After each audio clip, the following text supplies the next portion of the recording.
Welcome to my channel, Level Headed with Levi D.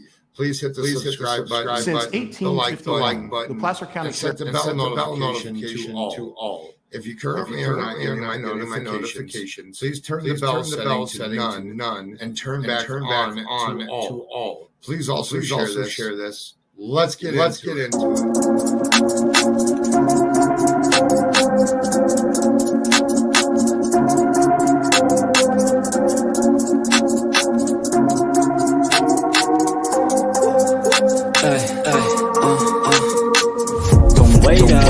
I've been working hard every day, living dreams for a pay stub. Yeah, straight up.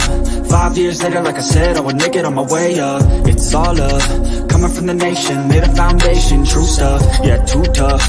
We ain't giving up on our dreams, everything is ahead of us. Stay true to your path, it's not where you start, it's all where you're at. It's where you end up when your back's to the mat. Do you cripple the flat or get up off your back? Deliver these facts to see them react. The stadium's packed, they all gonna snap. The motivated attract, the escalated attack. The frustrated hit back, yeah we move fast.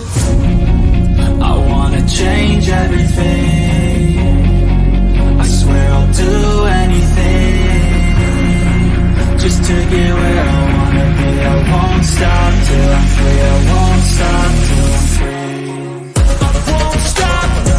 I won't let go. I won't drop, no. And I won't let go. I won't stop, no. I won't let go. I won't drop, no. And I won't let go. It's automatic, I'm always getting after it. If you ain't working, I don't understand what's happening. There's not enough time just to be imagining. You gotta take some action towards practicing. I know it's not easy, but you gotta get out there. Make your own meaning, can't afford to have doubts. They'll interrupt dreaming, I just wanna look out there. The crowd all screaming. I wanna change everything.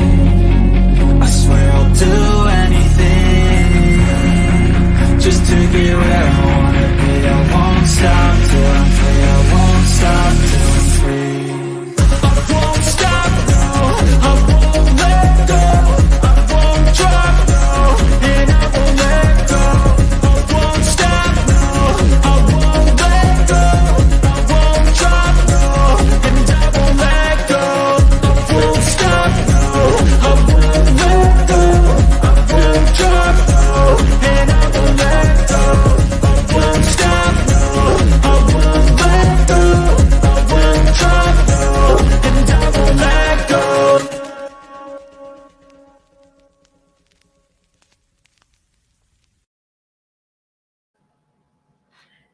Hello, welcome in everybody.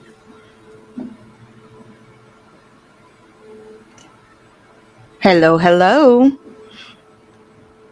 It is me and Joe here from Darkness Exposed. I'll just do this for 1 second so people can see us. Hello, everybody.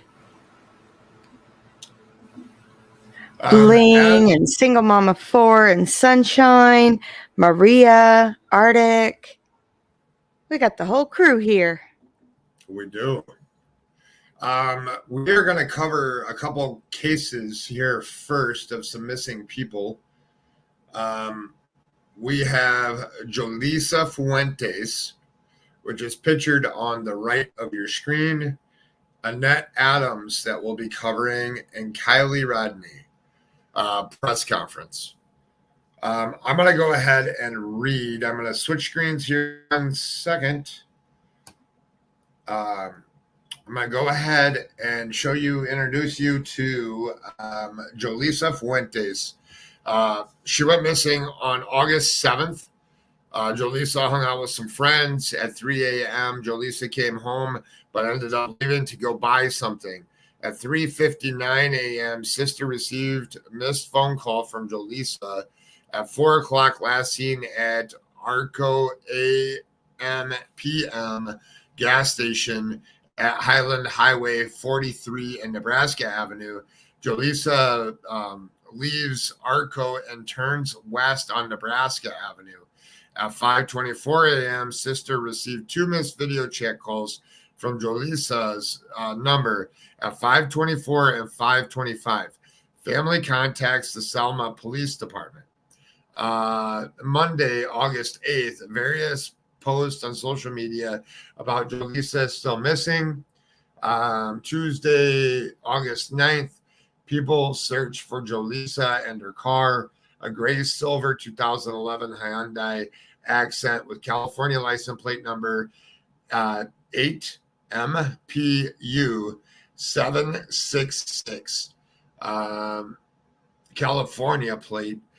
Selma police issue a bolo flyer and post it to Facebook Wednesday, August 10th through Monday, August 15th. Searches have continued. And then this was Tuesday. Searches will continue on Tuesday, August 16th. A couple days ago, I did do a live. There is a picture of her in the convenience store. She bought one cigar, left, and got back into her vehicle, and has the parents are out there trying to find her every single day. The reason why I bring this case to you guys is AWP is on their way to go search some waterways in this case as well. So I wanted to bring that and bring some attention here. And then the other one that they'll be covering after they go to search some places for Jolisa, they will be doing Annette Adams. Annette Adams is missing out of California. She was 73 years old. She was born in June, so she's now 74 years old. Annette Adams went missing on April 25th, 2021. She's a white female with blue eyes, blonde hair, 5'4", 140 pounds, aka Annette Morato. Annette was last heard from on April 25th, 2021. Annette could be seen driving a 2020 black Buick Enclave, California plate 8PNV871. And the agency on this is San Luis Obispo Police Department at 805-781-7312. There's a case number there as 2105-13023. I did search the internet. I did not see much on her at all as I was searching. There's this one picture here, and the Charlie Project has one picture here. That is about all the information that we have on this one. This will be the next one that they go to search for after Jolisa. That was a lot of talking. Hold on here one second. We'll switch back over to this. All right. And now we are going to, let me get back in this screen. Take this down. Oh, did they start already? No, I think that was just somebody setting up. Okay. But this is where it will be. So I have the link. I have everything ready. So while we're waiting, I'll just put the placeholder there. Yeah, I'm going to show this. So last night, if you guys aren't subscribed to the expert, we'll drop his link in chat here in a minute. I was over there while they were pulling the car out of the water. I wanted to point out something. So Prosser Campground is here on the screen. I think this will make it. They're all coming in right now. I hope. There we go. Levi, right. They're ready. They're ready? They're right, they're ready. Good morning. All right, I'm muting out. I'm the Sheriff of Nevada County, and appreciate everyone's response in being here today to get some more information into our investigation. We have been working with the family and really since the very beginning trying to make sure that we focus on all of our efforts being for the family.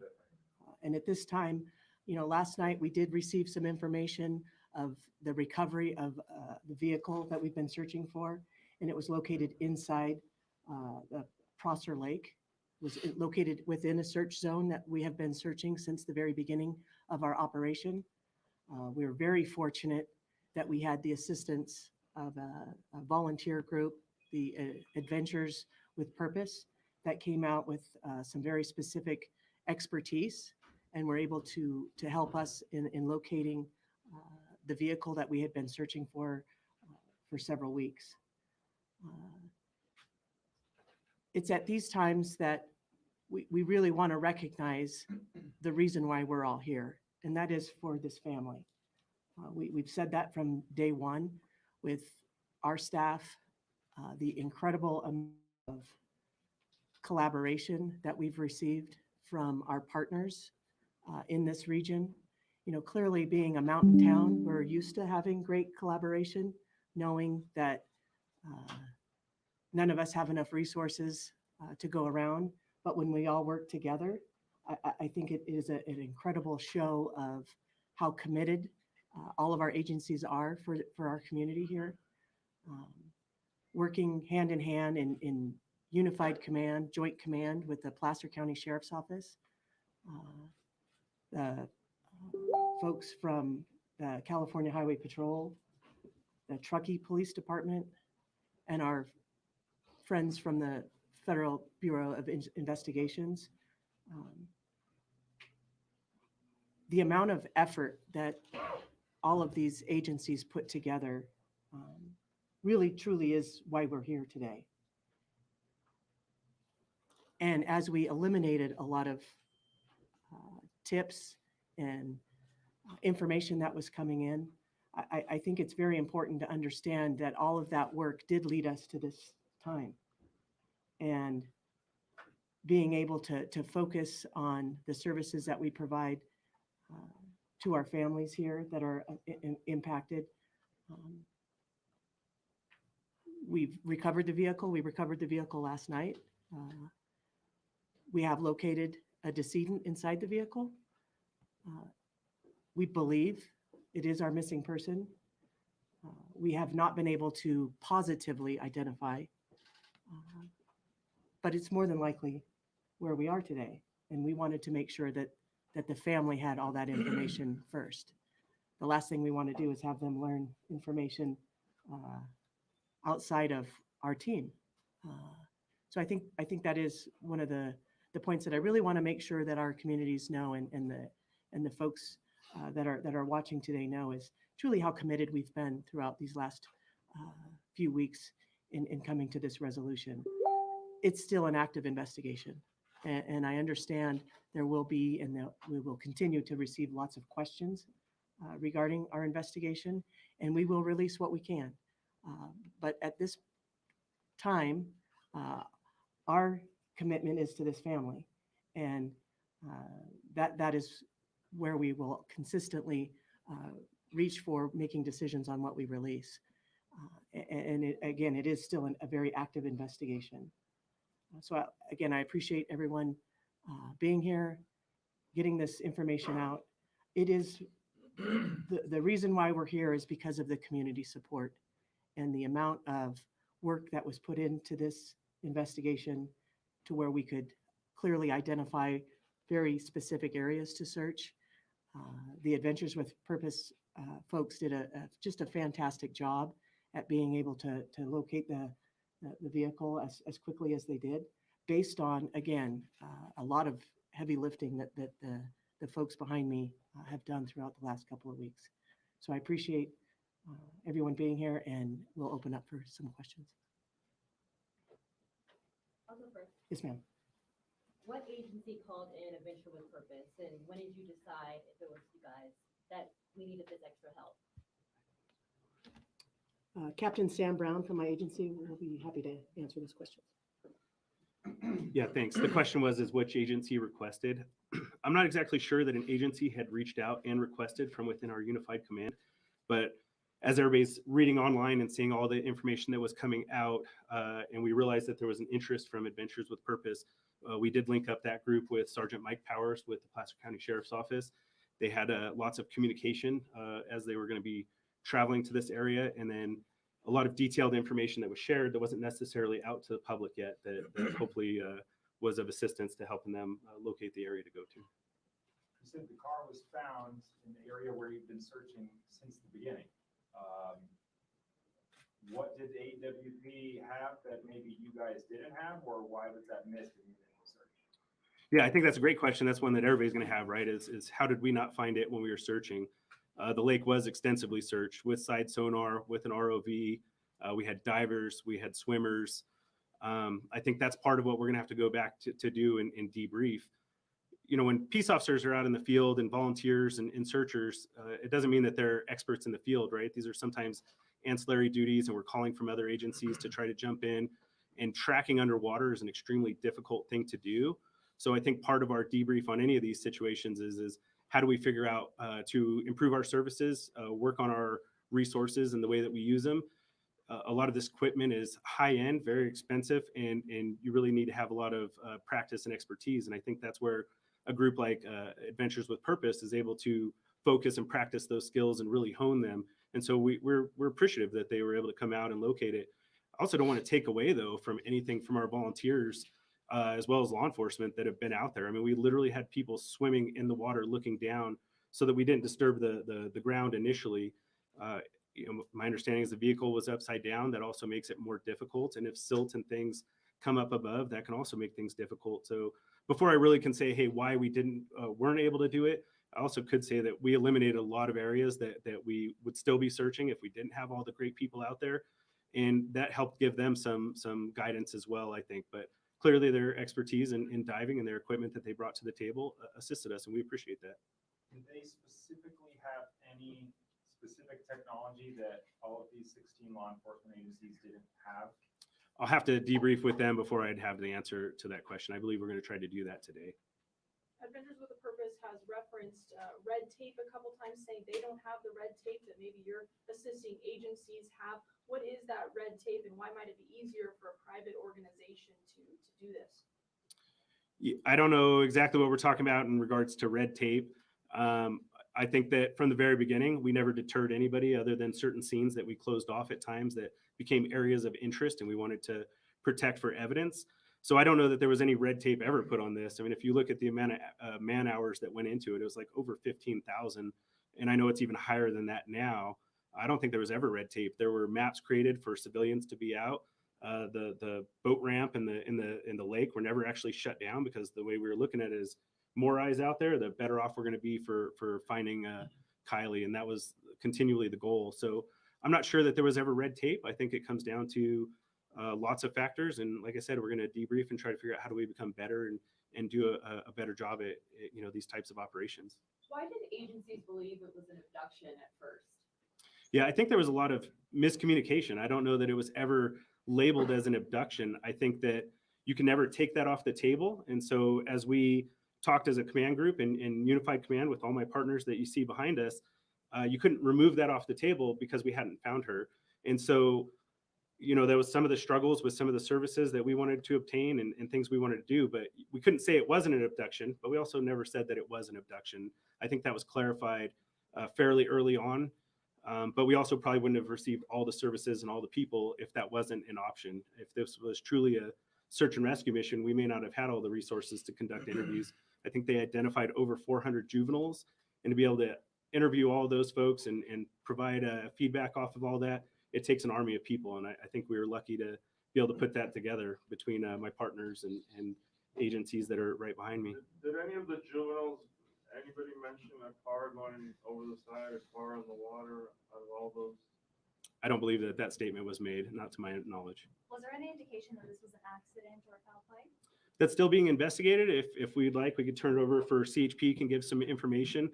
They are conducting the accident investigation utilizing their MATE team.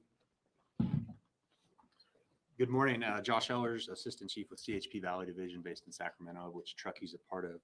I can confirm that our department is conducting a fatality traffic collision investigation. We're harnessing all of our resources, working with all of our partners here. As you see, we're utilizing our MATE team, our multidisciplinary accident investigation team, to harness more data from the vehicle that was recovered. Also, we've utilized all of our air resources to map and video and take photographs of the area in question. And that's currently ongoing, so I can't comment on the nature and details of that investigation, but I certainly appreciate all the partnership that we have here with our local county and state partners, and we'll continue to assist in any overarching way that we can as an agency. Do we know how close the vehicle was to the actual party site? I don't have the exact location in terms of distance, but it was relatively close to the area in question. Like a few hundred yards or half a mile? I couldn't say. I haven't seen the exact data and the mapping. That's still ongoing. Did many partygoers leave by the same route? You know, this is, I can't comment on all of that, but what I can tell you is, and I think it's been discussed, is this is a very popular area. There's a lot of foot traffic, a lot of vehicular traffic on and off road. So certainly crisscrossed and a lot of extensive movement in that area continually throughout this time of year, certainly. Is there any suspicion that it could have been another car who maybe hit this car, or was it a one-person car situation? I don't have that information that I could comment on at this time. What I can tell you is we'll do a thorough investigation. We'll take every bit and piece of information that we have, including what's already been provided to us, and we'll reach some conclusions that will be provided to the parties of interest at that time. Thank you. Before Adventures with Purpose went out there this weekend, when was the last time that we had swimmers or divers from any of these 16 agencies out there searching that area? I'd defer back to the Nevada County Sheriff for that question. Thank you. Yeah, I would say that we actually have had divers, not necessarily in Prosser, but in lots of bodies of water up until even the days that they were there. There were many ponds they were following up on Coldstream, as well as other bodies of water. So I don't know that dive teams ever discontinued. It was more of trying to still follow up on all of those things. And I believe Adventures with Purpose also had been diving at other lakes as well within the area. Is there any time frame from the time that Adventures with Purpose started, how long it took them to find it? You're talking on Prosser Lake specifically? Yeah. Yeah, I think it was relatively quickly, but I don't have an exact time. Like, again, we're going to have to debrief with them, figure out, between putting equipment down, getting in the water, and identifying where the car was at. Can you talk about what happened last night in terms of taking the car out? What kind of law enforcement was there and what happened last night? Yeah, I mean, I think most of the law enforcement partners you see behind me were present during that time, trying to do the best they could for ensuring that everything was done correctly, and also trying to add some levels of privacy to the best of the ability in worrying about the family and ensuring that they were covered as well. But I mean, beyond that, I don't know what your specific question is asking. But how do you get a car out that's offshore? How does that happen? And then where does the car go? What happens? What happens from last night when you arrived to today? Yeah, so once the car was located, dive teams were assembled. I believe Placer County was probably still the primary dive team. They have to use lots of devices to lift the car, turn it over, and then the use of tow trucks was what made it possible for pulling the vehicle out of the water. And the vehicle is taken down. The FBI has offered up assistance and are going to be helping to conduct investigation regarding the vehicle itself, and making sure that we don't miss something that may be in there that we're not aware of. Are you guys confident the car was in the water since the night of the party? I have no reason to believe that it wasn't, but until we have those answers, I wouldn't know the answer to it. Can you just clarify as far as what teams had been in that area before Adventures with Purpose, if any, on that specific, on Prosser? Yeah, I mean, it's almost so many that it would be hard to link out between the different teams. There were numerous boats: Yuba County, Alameda, Nevada County, Placer County. Swimmers came from Washoe County. We had divers from every single one of those agencies and then some.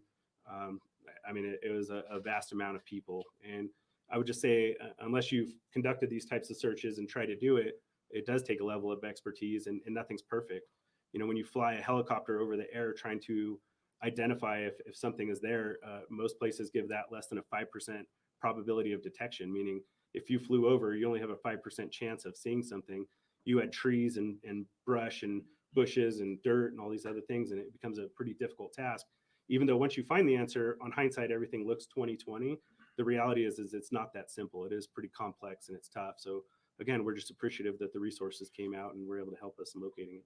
Were there signs that the person in the car tried to escape? I think that's too preliminary for us to be able to determine that at this time. Was there more than one body in the vehicle? No, there was not more than one body in the vehicle. Describe the difficulty of what water does over 2 weeks to evidence. It depends. That's a complicated question. I'm not an expert in water. However, temperature of the water and things like that come into play. But it can add difficulty. based on many factors that can cause damage to obviously things that we want to look at to investigate, but also to bodies that may have been submerged for a period of time. There likely could have been tire tracks or some type of signal that a car did go into the water there.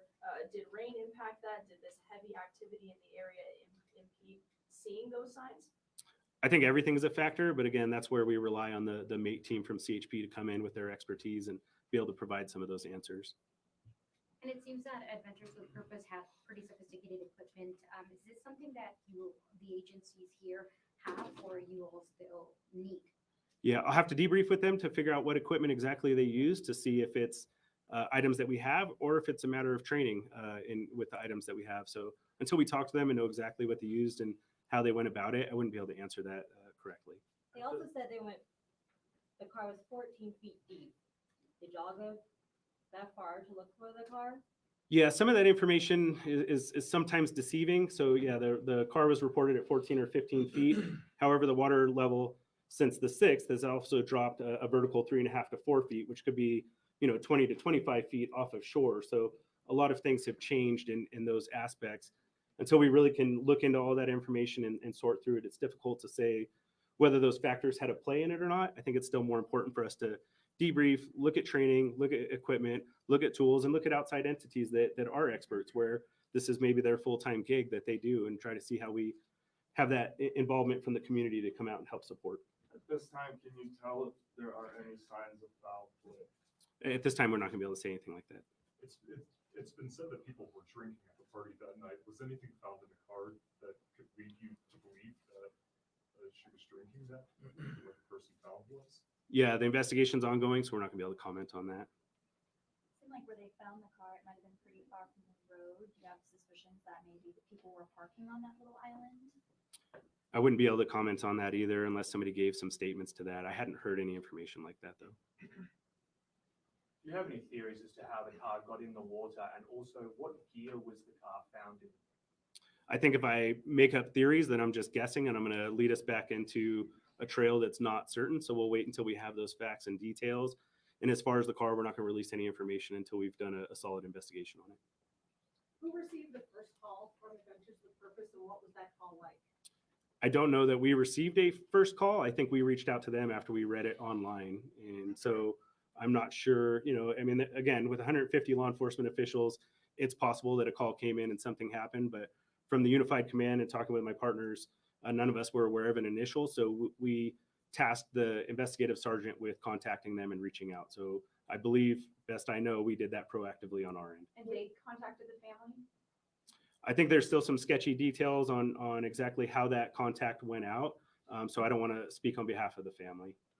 What was it when you personally, when you heard that they might have found the car? What went through your head? Well, I think what we all are thinking, which is hopefully this is true, and we got a lot of work ahead of us to make sure that we still do right by the family. Our biggest concern is making sure that the family has been aware of everything from day one, and that we're not shielding them, but we're also not bombarding them with things. There's a lot of ups and downs throughout this investigation, a lot of emotional turns throughout the whole thing, and our goal was to make sure we're supportive of the family throughout this whole task and doing our best in that.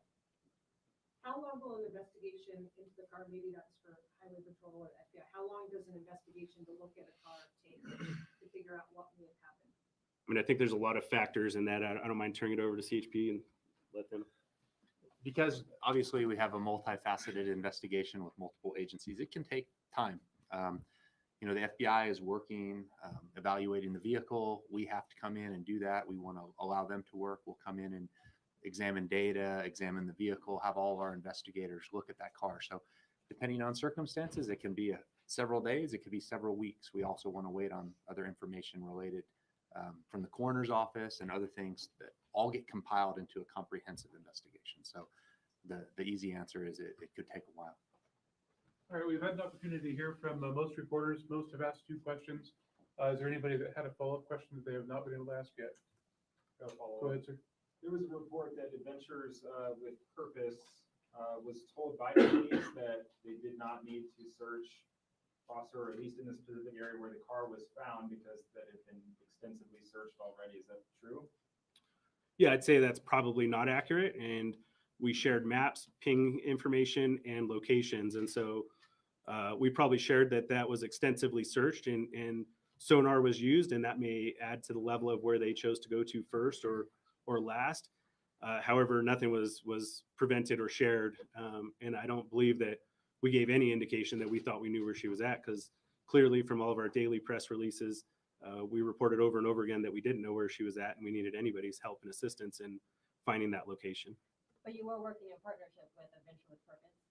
Yeah, I believe that what ultimately occurred was that our sergeant was able to make contact with them, Sergeant Powers with the Placer County Sheriff's Office, come up with a plan and share information on where things were at. So we're still appreciative, like I said, of them being able to locate the vehicle. Will they get the cash reward for helping find the vehicle and the body? It's not a question I'll be able to answer. May I ask, have you been able to determine a cause of death, and will there be a toxicology report conducted? The question was, have we determined cause of death, and will there be a toxicology inquest? Yes. Autopsy is scheduled for tomorrow. Toxicology results generally take 4 to 6 weeks for a return on those. And at that time, we will provide that back over to Nevada County. Does anyone from the family want to make any comments at this point specifically about this massive search and all the tips that came in? Don't believe they do at this point. Yeah. So with that, we'll go ahead and wrap up the press conference. Thank you all for coming here today. We certainly appreciate it, and pay attention to both Placer County Sheriff's Office as well as Nevada County Sheriff's Office as we continue to share details as they become available. Thank you.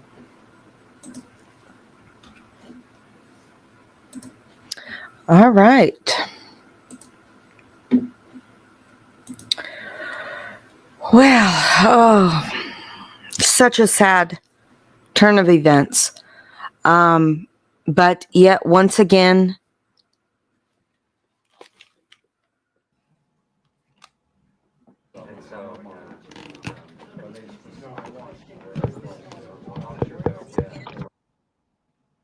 sorry about that.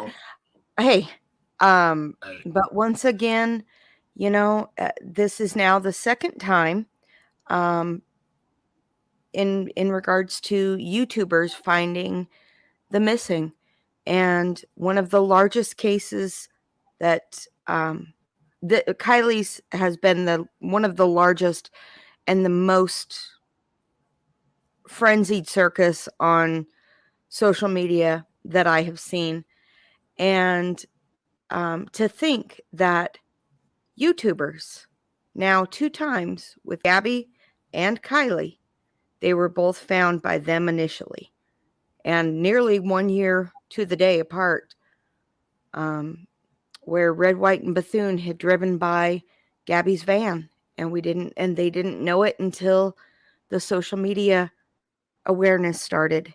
And then luckily awareness got around to Adventures with Purpose, and they offered their services and was able to bring a family closure.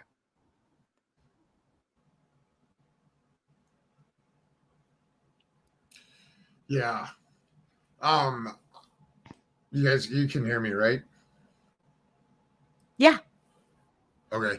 I just think that what this did for Adventures with Purpose, because they did cover a case. They did go and try to look for Suzanne Morphew. They had a bad experience, I would say, as a viewer and a subscriber for a long time of them, that this just boosted their confidence to come and start doing open current cases as well as the cold cases. It will help in finding a lot of missing people faster. I was watching Adventures with Purpose earlier. They did say that the next 2 days, I joined a few minutes late. I do know that they are taking a couple of days to debrief, but that law enforcement, if you don't do sonar readings and stuff every single day, like what Adventures with Purpose, they found like they found tons of cars all over the country in the past couple of years. So this is what they do. And if you're a law enforcement agency with the same type of technology or lesser of technology, it would be hard to get the same results because practice makes perfect. And if you're not practicing all the time, then you're not going to see as much as if somebody was practicing. I do want to, because a lot of people are asking, hold on here 1 second. I just want to bring down the thing that I had open there. So we're going to go back. We're going to flip over to my screen here for a second. All right. So I did come across this tweet earlier today. So I asked the same question, and now I'll pull up the map here in a few minutes. I've got to run and check on my son. I'll be right back. Right. Perfect. So here is where the vehicle was found. So this is the campground. Somebody circled this area right here. Well, my question last night when I was over at the Experts channel, I was on his live while the car was being pulled out. We were trying to figure out exactly where she went in at. And we were looking at drone footage and different things. So this would be where the party was. So this person circled here, which is it's been verified in the chats here. 200 feet from the campground. So I don't think it was 200 feet from the campground. I think it's on the opposite side. So here has hold on here 1 second. So this is on the other side.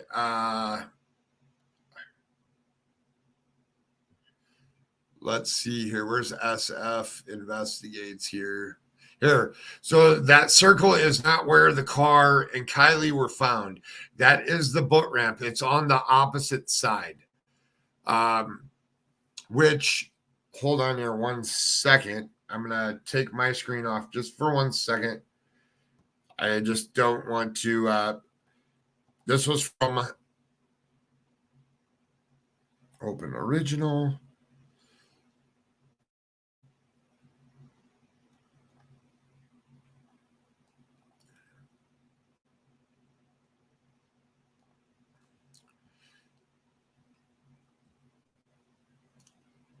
All right, let me go back to sharing my screen. Okay, so that other picture that was, let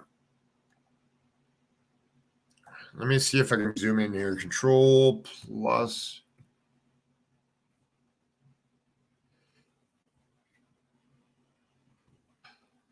All right.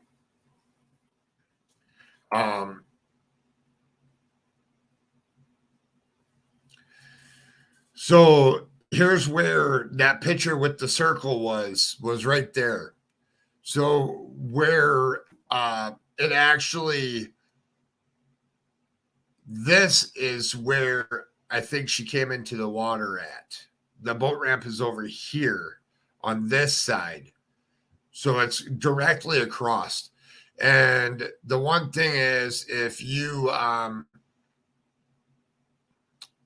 I should have asked him for that other screenshot. Hold on here 1 second and I'll find it.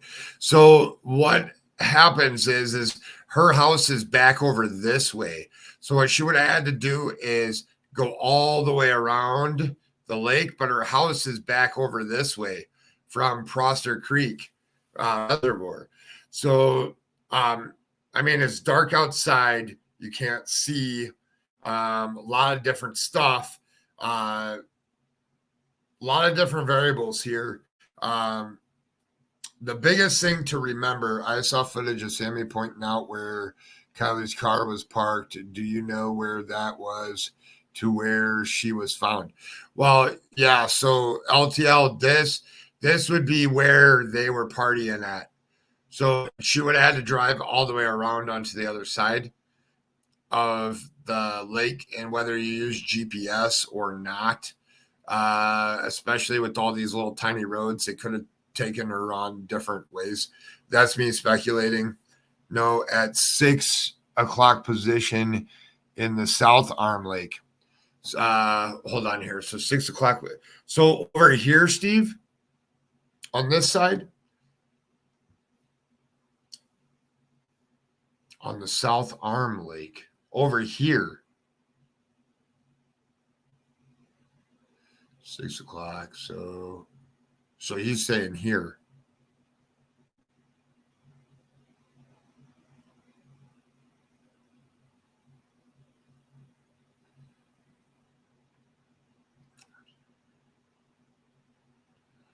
Yeah, so down here, this road right there, right?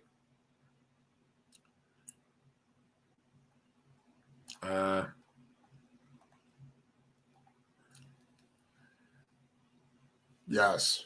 Okay. Steve, you're welcome to come up if you want to. I know you're always busy working, but you're more than welcome to come up. So not up here on this side. So she didn't go all the way around. So she came out and then took a wrong turn, I guess. Huh.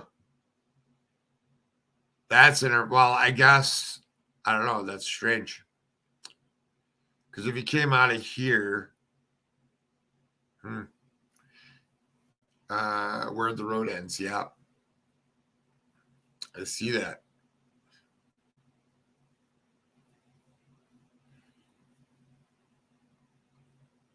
That makes more sense. Thank you, Steve.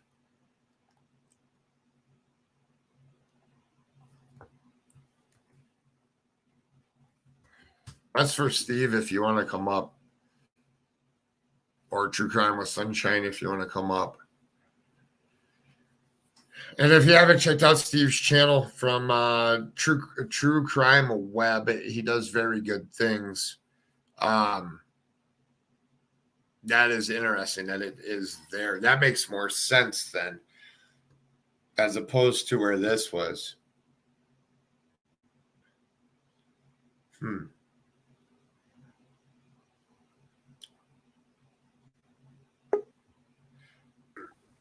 Welcome to the show. Thank you for having me, sir. Hi, how are you? I'm doing pretty good, sir. Welcome to the show. Thank you for having me, sir. Oh, let me get out of it. How are you? Yeah. I'm doing pretty good, sir. Okay. I killed Echo, I hope. Yeah, you're good. Okay. So we were wrong then. So it's not up here, it's down here, right? Yes, sir. That's the from my understanding of everything I've tracked, and from the what I looked at the other day when we was when I was doing some research on it.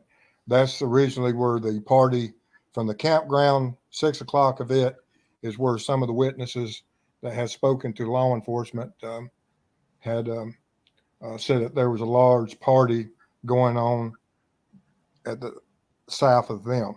And when you do all the background and the comparisons of the maps and everything, and this is the cove and the this is a cove where it's located at, just off the end of that, where that road is, which is probably just a boat ramp, and the lake level is extremely low. So when she entered, she probably,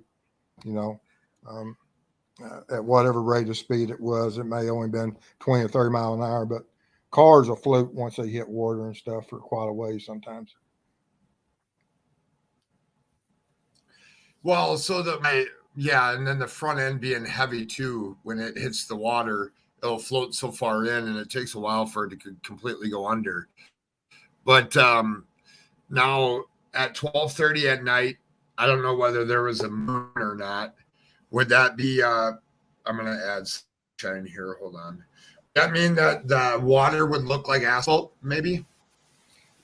I mean, yeah, if she's under any type of influence, I've, in my career, I've recovered, dozens of bodies from, such situations. Because we have a large lake reservoir, state park, and core property in the area where I did 20 years of law enforcement. And so we had a lot of water fatalities. And people would just drive into the lake, and of course they panic. And sadly, it's hard to get out of a vehicle that's has entered water.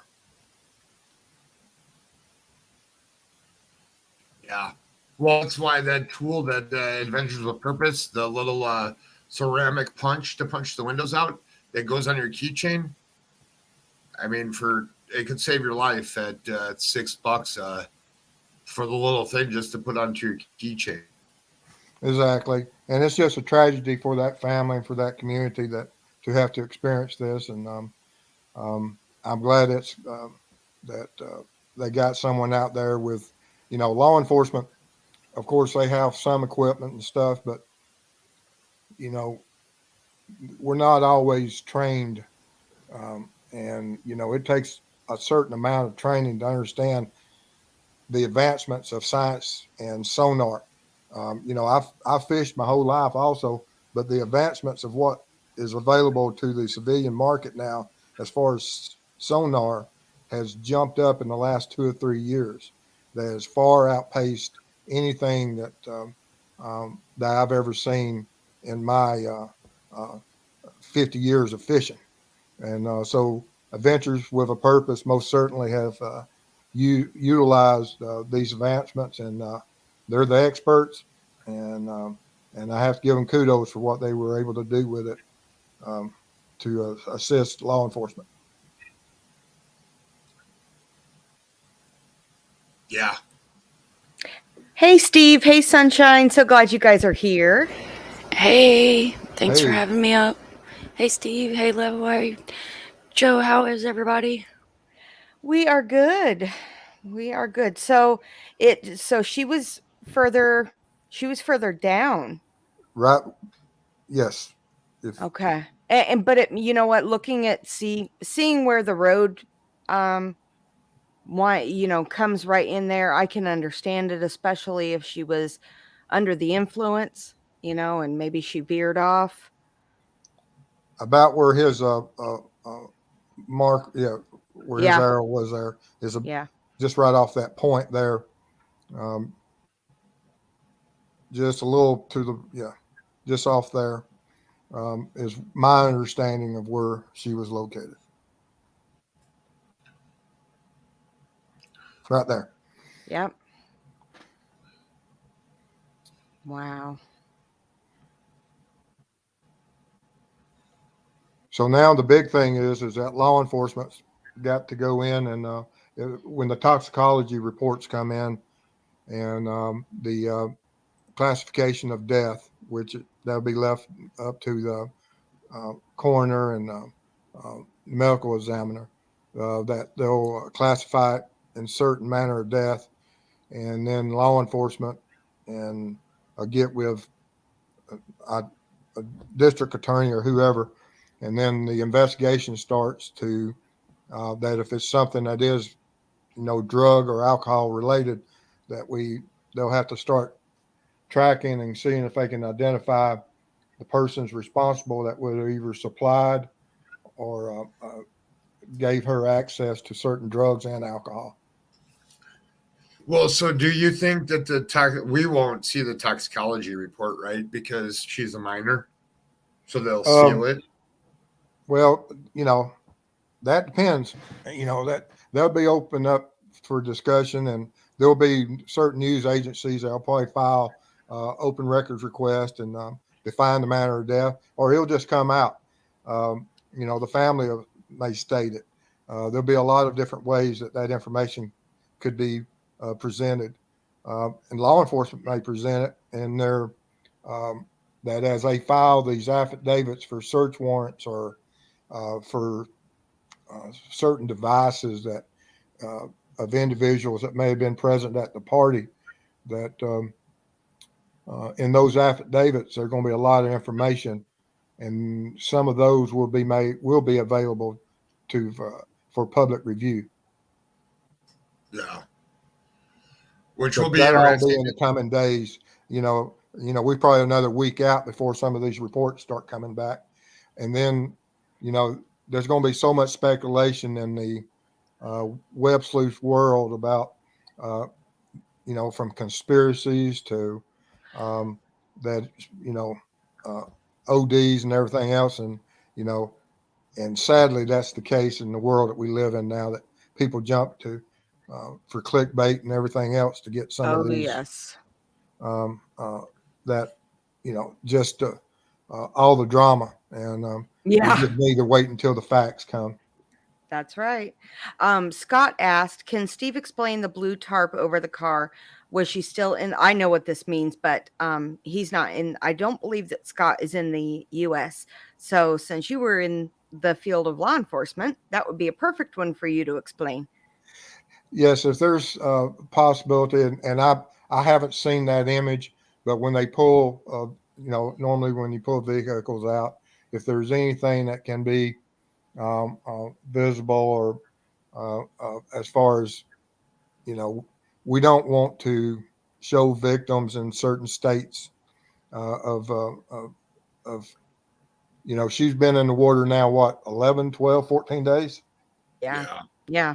And so that is not something that you would want someone in to do like what they did with Kobe Bryant, of taking those images and placing Oh, out there. It serves no purpose in this world to show certain exactly. images of victims.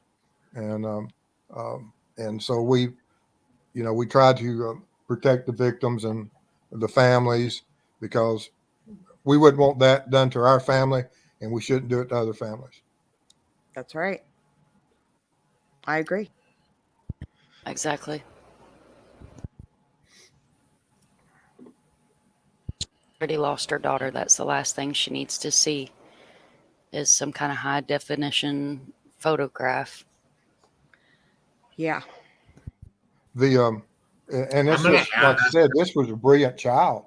I mean, Oh, yes, definitely. I mean, she had aspirations of becoming a pediatric orthopedic surgeon, that I saw her father mention.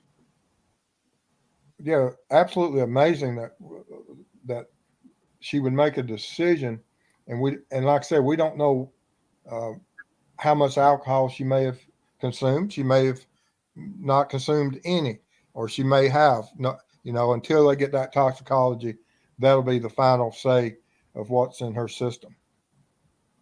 Yeah.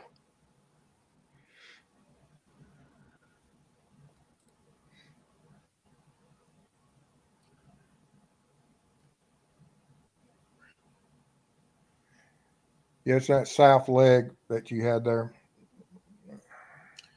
Yes, I was under the impression, because this is where the boat ramp is. Yeah, that's that's on the opposite side of Is where this? Well, so this is on the opposite side of it, and I'll get SF Investigates to confirm on Twitter which one it is, because I'm really curious, because this here says Old Highway 89, which would be where she was probably trying to head to. Yeah, right? yeah, the parties in that south leg. But all the content I created last week and everything, the main search was always in this, or a lot of the main search was in that south leg, just within a few hundred Okay. feet of where the party was. From this Yeah. picture here, almost dead center in the water, right there where you're pointing now. And this picture here, I don't know what the current. I don't know if that's a current lake level or if it's a you know, I don't think know it's what from. time It doesn't say what the time is on here. But I Yeah, saw when the LE was doing their conference today, they said the lake had dropped since the beginning of the investigation another 3 or 4 feet of water depth, which means in shoreline that can be 20 to 30 feet. It just depends on how steep the embankment is. So, you know, 3 foot of water rise may cover 30 feet of shoreline. And so all Oh that yeah, had I to be, didn't even think. yeah, and so that'd be part of the variables that'll be in the investigations. Law enforcement's going to reconstruct everything that they can from that night with what the basic water level was. They'll mark it, they'll document it, and they'll be within a case file that eventually they'll present if there's any follow up charges or investigations, or if it ever goes to court. You'll see all this. That is probably one of the most fascinating things that I have watched in true crime, even though we focus on real crime. The terminology, I guess, is true crime, but seeing the accident and crime scene reconstruction that law enforcement does. Oh, you are, Scott? Oh, for some reason I thought you weren't. But yes, that's so fascinating to see all the measurements and really, get down to it. I love the nitty gritty kind of stuff. Oh, and this advance from when I first became state certified in I think it was around 1991 for crime scene processing. We never imagined 3D imaging. Sure. I mean, it's absolutely unbelievable what they can do now. And once they do all the imaging and everything, they can walk you through the crime scene. And it's, the law enforcement's come a long way, but sadly, we're still so far behind. And hopefully they'll work with, this is the perfect example of how the civilian world can step in from content creators, adventures with a purpose, and assist law enforcement. But there's other people out there that's just as talented in different areas, be it data, be it just web sleuths, that there's so much to offer out there from the civilian world that law enforcement acknowledges what Adventures with a Purpose was able to do. And hopefully they'll transition over to what a lot of us out here can do. Yeah, for sure. So, because we're not all bad, but just a few bad apples give us all a bad name. Oh, absolutely. And it's sad to be in that situation. But, well, once again, like I said, I appreciate you giving me this opportunity to speak today, Level. Yeah, no, thank you, because I was confused because I really thought it was on the opposite side of the lake, which really confused me because she would have had to go, if she was heading home, she's southwest of there, or I guess it'd be northwest, right? I'd have to see the map in full thing, but she would have been down what we're looking at here. Her house would have been down here in over here someplace. Yes. So if she drove all the way across the lake, that didn't make sense to me. Yeah, she would have had to go out. Yeah, you're correct. She would have had to go out towards the north west and then get out to the main road and then head south. But like I said, it's just absolutely unbelievable. Now, I saw an interview where the mother had said that she said that she's going to leave the party at 12:15. Which she may have left right prior to when the other vehicles left. And so therefore she wasn't able to follow anybody. She may have left ahead or she may, right after that, you heard of a large group of people leaving, and evidently she wasn't part of that pack. Well, here's the thing, probably from the law enforcement that will help to explain it to me. So there was a phone call that was placed to Sammy, which the timing may be off. But if her phone stopped pinging at 12:33, does that mean when the phone pings, that's when there's some type of an app or a phone call or something that created it to ping? Well, as long as sometimes phones, yes. I mean, something occurred and there was a ping for some reason. And I don't know what it was. Law enforcement will be able to see what the data transfer was, but they'll know so much about it. And like I said, we could speculate that was she trying to call? We don't know. Yeah. Well, I just was my biggest thing is there was that other couple that went missing that actually crashed. And I'm pretty sure from what I have seen on the news reports that was where their phone actually pinged at, was where they were found. You just couldn't see them from the road. Yeah. And I'm just curious that once they dig into it to help investigate other things where a phone actually pings from, how close can you get to exactly where that ping was? And, that's a lot of technology advancements that's, uh, over the years that they can get. It depends upon the tire services, how many tires, because certain tires, due to load of how much, how many phones and activity levels there are, that sometimes towers will switch certain cell phones to other towers, and which they'll be able to analyze that data. And it appears that they had a strong sense that it was going to be close to this cove, for the fact that there was, um, the whole time of the investigation, they've been concentrating in this area. And, Yeah. and for some reason, once again, that when Adventures was working with law enforcement, they put into this area, and they went there for a reason. And it was because, most certainly, through speaking with law enforcement and whatever the data from the cell towers was saying that this is our most consistent and strongest evidence of where that phone was last pinged at. And that, like I said, led to this discovery. Yeah. I was trying to find their.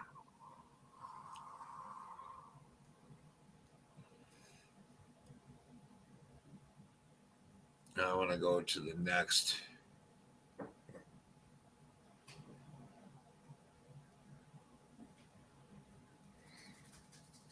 I guess that's hard to see. But there it says 11.3 feet of water here. But like, if you're not trained in it, you can just totally tell that if you don't know what you're doing, or if you don't practice it every day, it would be hard. You could easily miss this. I watch Adventures with Purpose. Boat speed is everything to be able to find this. And of course, and they've seen it, they've done it. It's upside down vehicle. It's not what your mind's eye is trained to look at. That, when we look at, typically if you're looking for airplanes, you see airplanes. If you're looking for cars, you see cars that are upright. And when you have them inverted, it's not what the mind's eye is trained to see, and you can look over it so easily. And these people specialize in this, and they have the equipment and the training, to use that equipment, and they've specialized, because they've got impeccable track record. In 3 years, I think this is number 24, 24th case that they've solved or assisted in solving. So you have to give them, like I said, they've made quite a name for themselves. yeah. Well, I mean, they kind of got scared away, and they didn't like doing open cases, especially if there's foul play involved, because you never know who's watching you or what's going to happen. And but this is a very big breakthrough, and hopefully they can get some help them in training. I mean, there's things that Adventures with Purpose does it every single day, so they have way more training than, and I would put it out there, probably 80% of law enforcement. They have more training than I put it somewhere around 99%. Oh yeah. Yeah, I agree with you. I just didn't want to be that rude to law enforcement. Well, I've been there. Now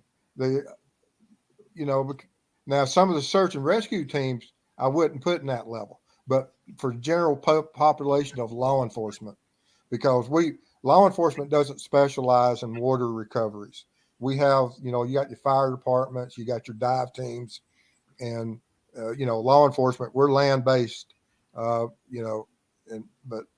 you may have certain people that have certain trainings, but typically it's your Department of Natural Resources, it's your fire departments that have the water related units. Most law enforcement agencies don't have water related any type of boats or vehicles. You may have access to them, but you don't use them in the same manner that other agencies may use what resources they have. Yeah.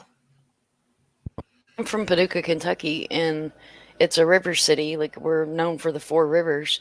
So our police departments they're actually heavily equipped because we lose a lot of people in the water, and there's a lot of towboat companies around there too. So almost all of them have, they have boats, they have dive teams. But I mean, you can do the training as an individual. The training for water recovery or water search is very extensive, though. It's a lot more than ground search. Oh yeah, I mean, when I came along, you know, the sonar equipment, even 30 years ago, is nothing compared to what it is now. You've got the advancement is just about, it paralleled where the internet has gone from what it was from dial up when it first entered in, or when I became first aware of, back in the 80s and 90s, early 90s, when everything was coming and changing. Is absolutely amazing. And, when we used to do body recoveries, and I've recovered quite a few bodies in my career, we did it with drag systems, where you basically had drag uh, lines that you put out and you drug lake bottoms and made recoveries that way. And, but that was the best that we had back then. That's what I was telling Callie last night. Is where I'm from, we use a dredge system, and it's almost like a muscle chain, and they take it and they drag it across the bottom of the rivers or Yes. whatever lake or whatever body of water it is when we do recoveries like that. But even as many recoveries as I've seen and accidents and stuff around the lakes and the rivers where I'm from, they don't always find them. So, major props from me to Ventures for Purpose for being able to find her. Oh, absolutely. And of course, the car related ones is a different space. We generally, most of the cars that entered the water uh, weren't that difficult to find because we were fortunate enough that uh, we had witnesses on almost all our water that had involving car recoveries. But as far as drownings, they're extremely difficult from beaches and people trying to swim across our lakes and going out there, or we find a boat adrift and the fisherman gone. And then, of course, we have to do a recovery of how far did the boat drift from where the fisherman may have entered. And so it's difficult. Although with Kiely, it's a totally different scenario. But so much is to be made with this new technologies of side imaging, um, live scope. There's so many new sonar capable equipment out there to advancements that's been out here, and law enforcement will take this hopefully, and there will be new courses of training that will be coming about in the next few months, and they'll use this as a case study. Well, hopefully, Jared from Adventures with Purpose is a pretty smart man. He's the one that kind of started it with Sam the Adventure Man, and Sam kind of did his own thing. But hopefully, I haven't seen Jared in a little while, and he may be out training law enforcement. I don't know, but it would help if there was a way that I know that they're looking for people still, but that they had another team that was trained already to be able to train other law enforcement, especially places like Minnesota, Florida, where there's a lot of bodies of water. Well, it won't be, you most certainly will have some of these private companies come in, but the developers and the creators that own these companies, Garmin, or regardless of whatever fish finding uh, uh, company it is, they're going to, it's capitalism at its best. They're going to seize the opportunity. They're going to see what happened, and the customer base of what you can sell to the government, and they'll create some specialized equipment for government and ease of use, and they'll have training that will be offered because there was a lot of times that in my law enforcement career is that was developed by private companies as far as processing crime scenes, like some of the 3D imaging.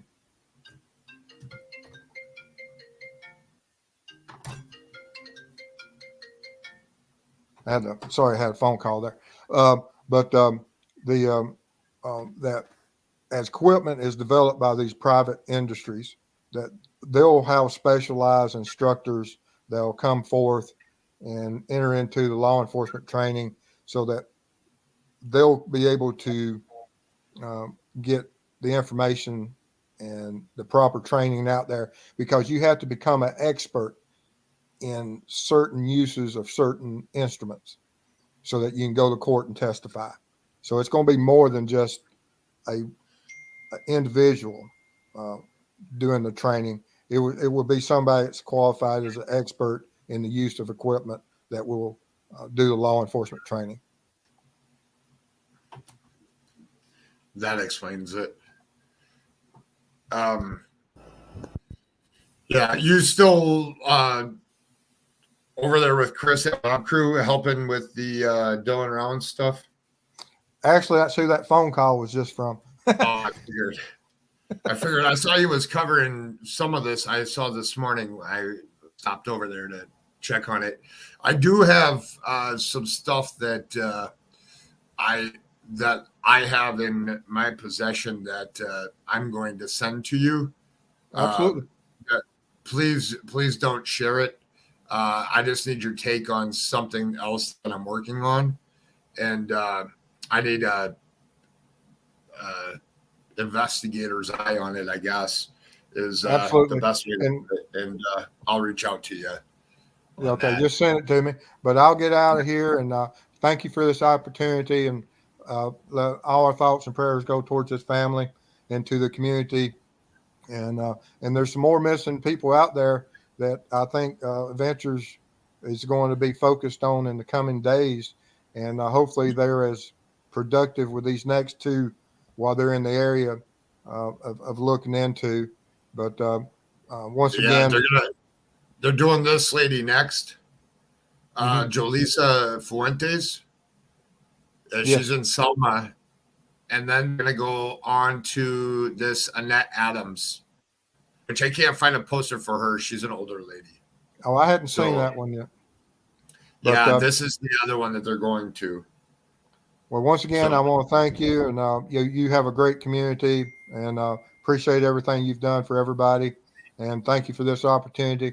Sunshine, you take care.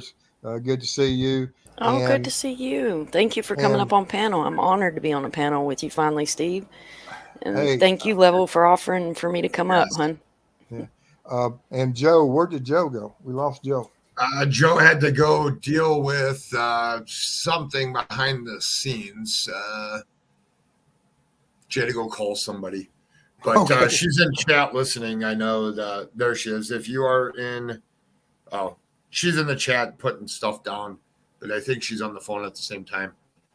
Okay. So, but I look forward to collabing with y'all again. And if y'all need anything, and anyone out there that's also has channels, if there's anything I can do to look at anything, everything's confidential. I don't share. I don't create on anything that's given to me. It is your content, and I most certainly, if it can help progress the case, that's what it's about. Thank you very, very much for coming up here. All right. And I look forward to getting that information, and I'll get back with you just as soon as possible. Thank you. Y'all have a great day. All right, you too. That was a nice surprise. And if you guys aren't subscribed to Steve from True Crime Web, he's definitely one to follow. He does lives on Wednesday nights and on Saturdays, on Saturday evenings as well. And he's very knowledgeable, and he's here for the right reasons. And he also goes over to Mob Crew, which is the drone flyer that was out boots on the ground over the Dylan Rounds case. He has been helping him in some situations with the Dylan Rounds stuff. So Steve's a very busy man. I'm honored that he was able to stop up here today. Absolutely. Steve's awesome. And Mrs. Steve, too. Give her some Yes. props out there. Yes. And thank you for coming up here. Yep. And thank you. I'm going to jump down and let you have your show back. Yeah, But you're hello, fine. everybody in chat and everybody I missed coming in. I seen Lana come in and Stitch and Yeah, I Bitchin, saw Lana Yahoo, come in. yeah, I yeah. didn't see Everybody. what. I'm going to jump down though, and, you know, prayers for the family, prayers for Kylie's friends, and, you know, at least we were able to get this closure and it didn't take longer than we had to wait to find her. And so again, thanks. And I'm going to jump down, honey. All right. Thank you for coming up. If you guys aren't subscribed to True Crimes with Sunshine, there she is another one. She makes our posters for us, and she makes her posters for us when there's not a poster for somebody. And it is Sluggish Sleuth is also, I don't know if she's in our chat, but Sluggish is currently on a vacation, but she's still helping behind the scenes and doing other things as well. There's a lot of good creators here in my chat too. Another one is Mississippi Granny, LTL. If you're not subscribed to LTL there, Checking Conviction, is also on vacation too. And she's in chat as well. Those are just some channels of some good creators. Darkness Exposed, and as always, ArcticFox, True Crime. The Expert is another good channel. So there is a group of us that we all talk back and forth and get advice from people that we need advice from on cases. And Warrior Sisterhood has a channel as well there too. So where is Jolissa Fuentes? So we're gonna get into this a little bit here. I'm gonna keep this going and show my live that I did the other day so that you guys kind of understand. This is the next one. Does Bling do videos? No, Bling does not. Bling is the how should I say this? Bling is she's in our little circle of people. She helps us behind the scene. She is the master and commander of Nightbot on my channel, and she does a lot of different stuff. If hold on here 1 second, I'm gonna go to turn off my camera here for a second. I'm gonna go to my YouTube here real quick.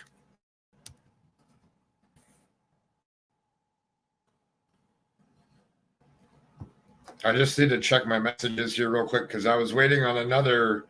Lana, are you still here? Just subbed. I've been noticing quite a few of creators. What does it say?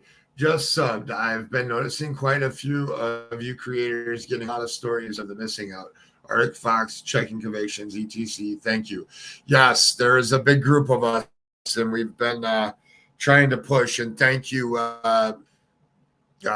Angela James. Thank you very, very much. Just listening. Lana, are they doing any press conference on Michael Vaughn's case?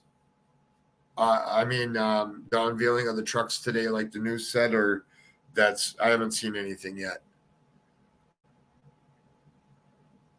And thank you for listening, Lana.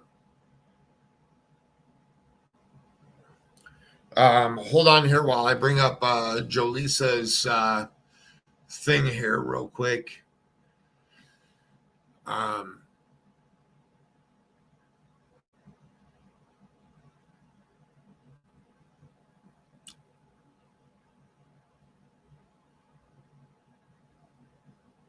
Hold on 1 second.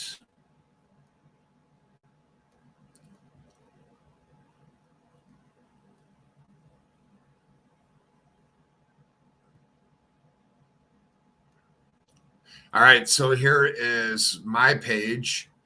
That's us right now. I put this out last night. If you haven't watched this, I do a lot of things on Michael Vaughn's case as well. Okay. Thank you, Lana. When there is an update on the Michael Vaughn case, I will be putting out some more information here coming up. I have been working on some things behind the scenes on Michael Vaughn's case, trying to put some things together. I did do a live the other day. This is the one that, if you haven't checked out this one here, and our sweet little Everly is another case that we've been working on as well. But I do want to play a portion of this live here. So I'm going to mute out and play this. I just want to see and welcome in everybody that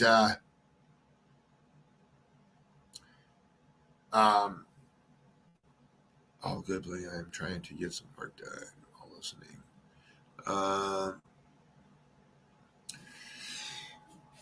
All right, I'm going to play this one so you guys can kind of figure out the Jolisa Fuentes, what's going on in that case. So I'm going to mute out while I play this here.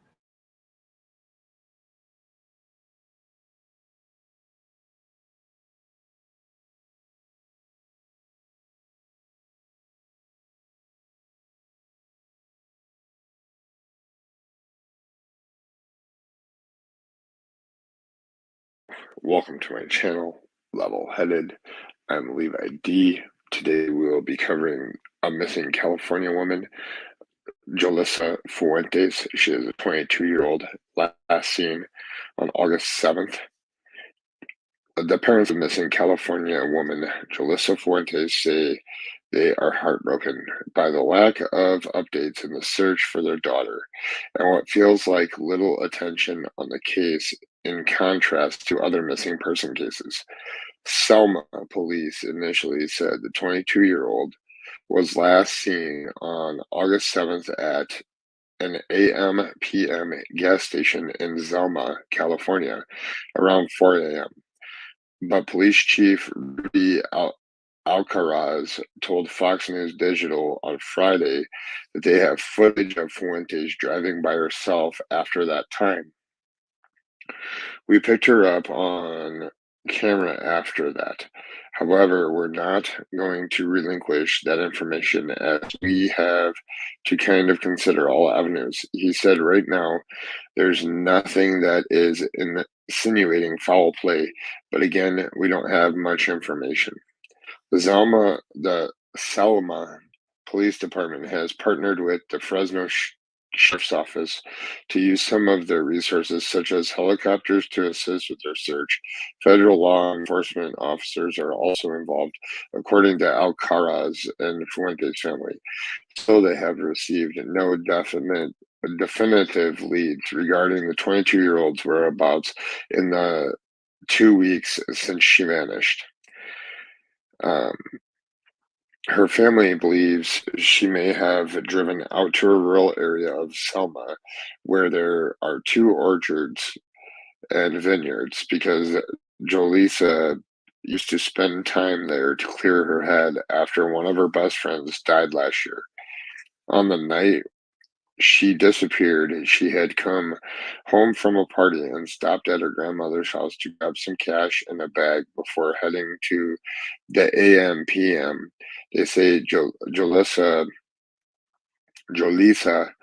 has not contacted anyone and has not picked up her phone since she was last seen, which is extremely unusual for her.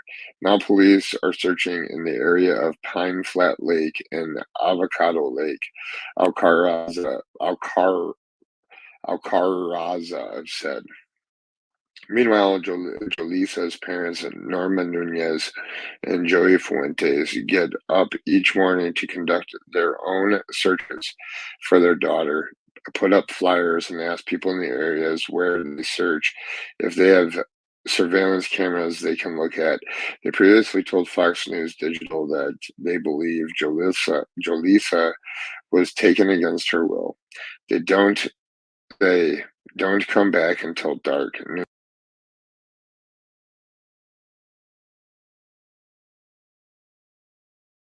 said over the phone that she and her husband were actively searching for their daughter. What I don't understand is if you got all these resources and other agencies involved, police or the FBI is getting involved to have something. These are some of our top trained agencies in the United States, supposedly, Jolissa Fuentes said. We're doing all we can do. We don't know what to do. He continued adding that he and his wife are trying to do everything they can to find their daughter without compromising law enforcement's investigation into the case. Alcaraza praised the family's efforts to get information out about their missing daughter.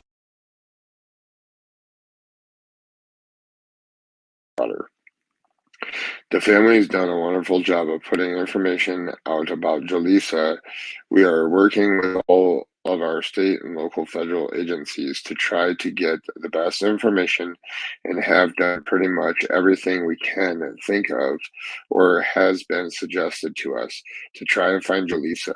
We're just hoping for more information that will lead us to her, he said.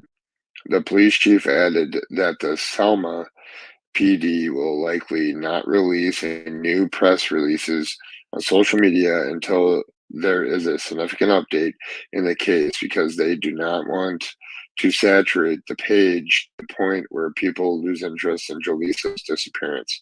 We want to make sure that if we put something out, it's because we have something new and a different direction to go in and more information, Alcaraza said. There is a $10,000 reward in the information leading to 22-year-old's whereabouts. Nunez and her husband have also started a GoFundMe titled Bring Jolissa Home Safe to raise money for their search and possibly a private investigator. The Selma Police Department is asking anyone with information about Fuentes' whereabouts to contact Detective Richard Figueroa at 559-891-2243.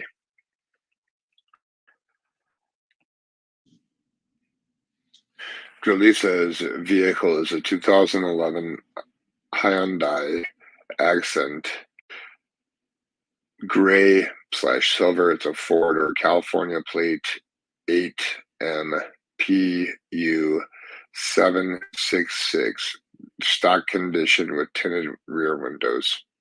If you have any information on her whereabouts, please contact Selma Police Department at 559-896-2525 or dial 911.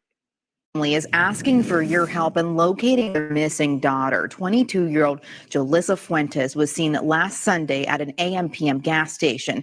There's a $5,000 reward for any information about her. Natalie Vera has the latest. And I pray for strength, God. The Fuentes are praying for good news. We've been here for the past 5 days searching. On Saturday, Jolissa Fuentes' loved ones carried out another search for the 22-year-old missing woman. Trying to find anything that, any belongings of my daughter, whether it was her purse, any of her clothing, her car, and I hate to say it, even my daughter herself. Jolissa was last seen at this AM/PM at Highland and Nebraska Avenues in Selma last Sunday. Here's surveillance video from that day. Jolissa pulls up at 4:04 a.m. She buys a cigar and she's back in her 2011 silver Hyundai Accent by 4:06 a.m. But then she drives off and makes a left on Nebraska Avenue. Her parents say she lives with grandma and she should have made a right turn to go back home. We don't know why she turned left. Her loved ones don't think Jolissa would disappear on her own, though. Her phone's been off. We've been sending text messages, calling it, but it's been off since Sunday. The Fuentes say Jolissa's sister had 2 missed FaceTime calls from Jolissa's number at 5:24 and 5:25 a.m. That's about an hour and a half after she left the gas station. This is by far my worst week ever of my life. We're desperate. We need my baby back. So if somebody knows where she's at, please let her go. If you know anything, please let us know. For now, her friends and family continue searching. Don't give up, because I know my baby wouldn't give up. There is a $5,000 reward for information leading to Jolisa's whereabouts. If you know anything about this case, please contact Selma Police. Reporting in Selma, Nada Oliveira, KC24 Local News That Matters.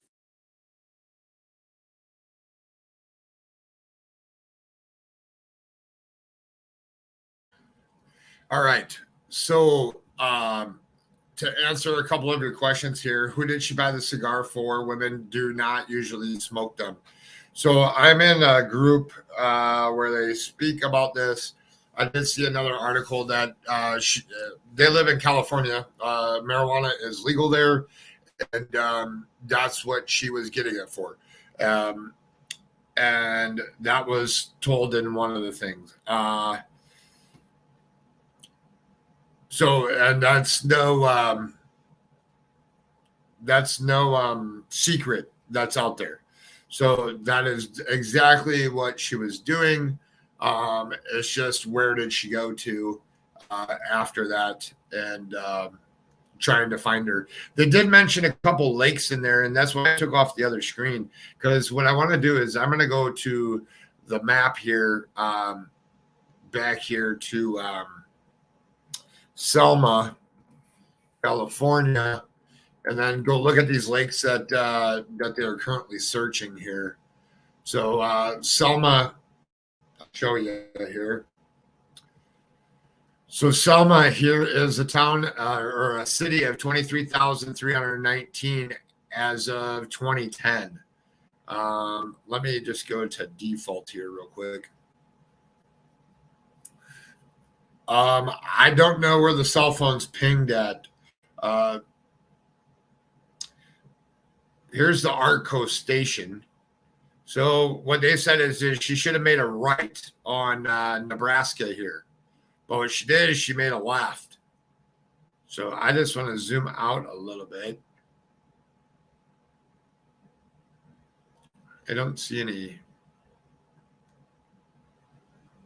So here's Nebraska.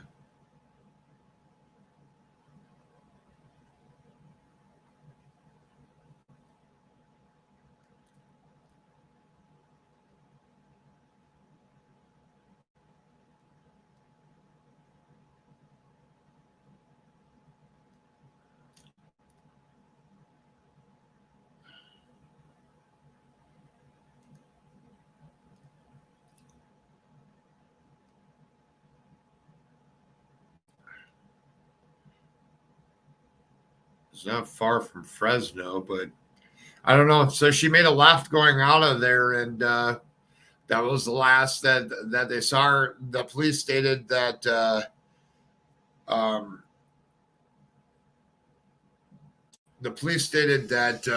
there was another video surveillance captured, but they're not releasing that to public as of yet.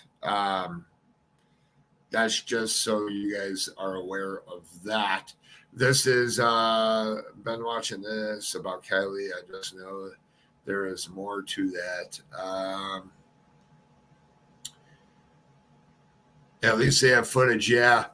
After general direction to go, but she needs to be found, yeah. And after a couple days, Adventures with Purpose is heading here. Let's see. So there's Fresno. And then there's Lake Tahoe. So they'll be traveling from here down here to Selma. So any questions from people out there? Hello, Hair Gal. Thank you. That was a very well put together video that you did the other day.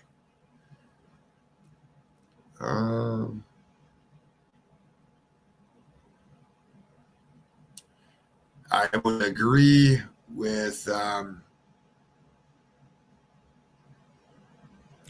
Savannah. My gut is telling me that there is something more to her story.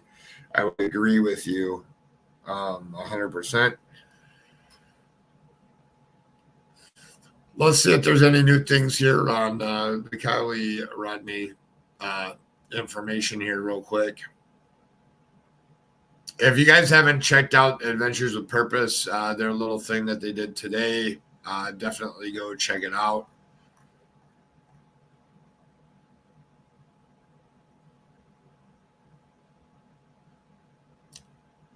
The press conference.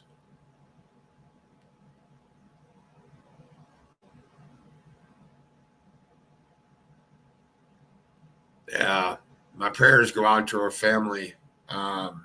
Definitely. Hello, JDR. So if AWP already searched that area, that can only mean one thing. No, they're heading there next, Jane. In 2 days, they'll be heading there.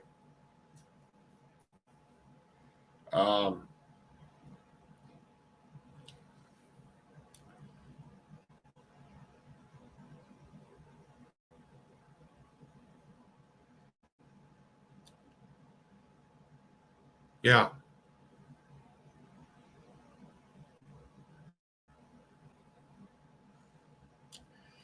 So, I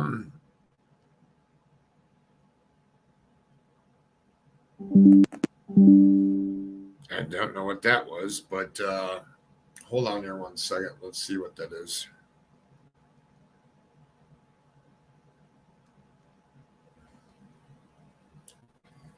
Alrighty. The expert sent me greetings, y'all. Hello, CA Human. How are you? Welcome in. I was just going over the Jolisa Fuentes case where Adventures with Purpose is going next. The other one that I'm going to dig in, the expert is cool, and Tuesday nights are fun. The other one that I will be covering, oh, you guys can't see my screen, right?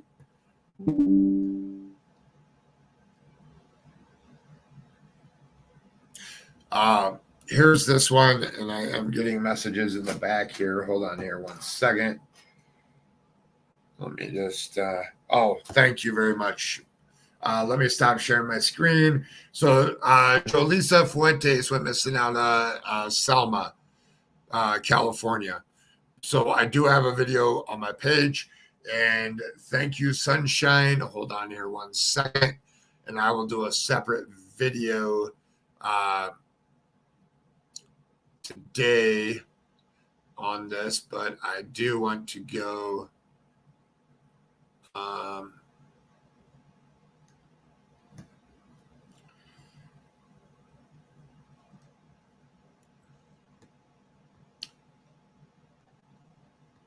all right, and then this is the other one, Annette Adams.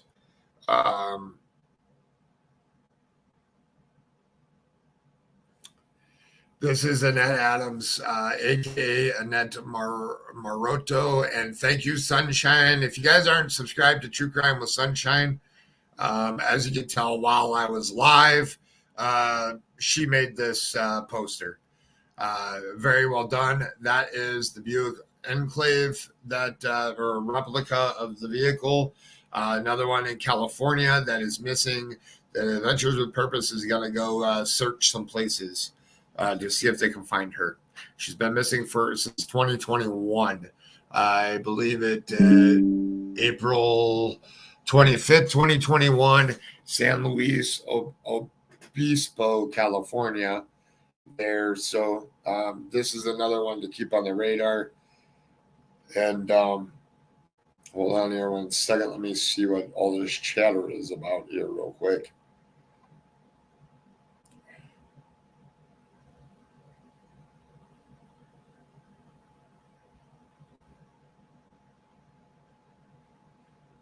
All right. I just want to check one other thing while I'm live here.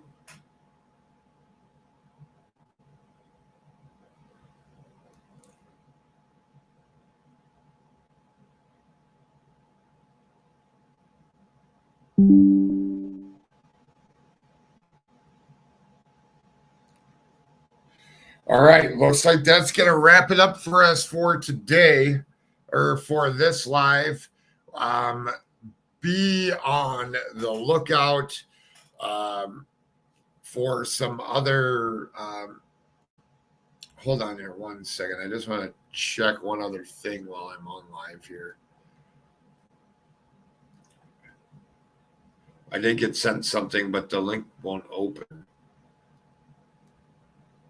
I'm going to try it on a different browser here real quick.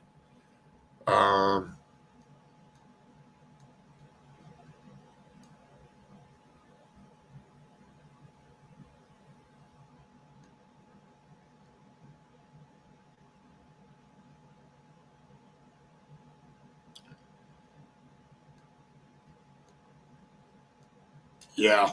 So what we will do here is I'll put this. I want to thank everybody for being on the panel today. Thank you to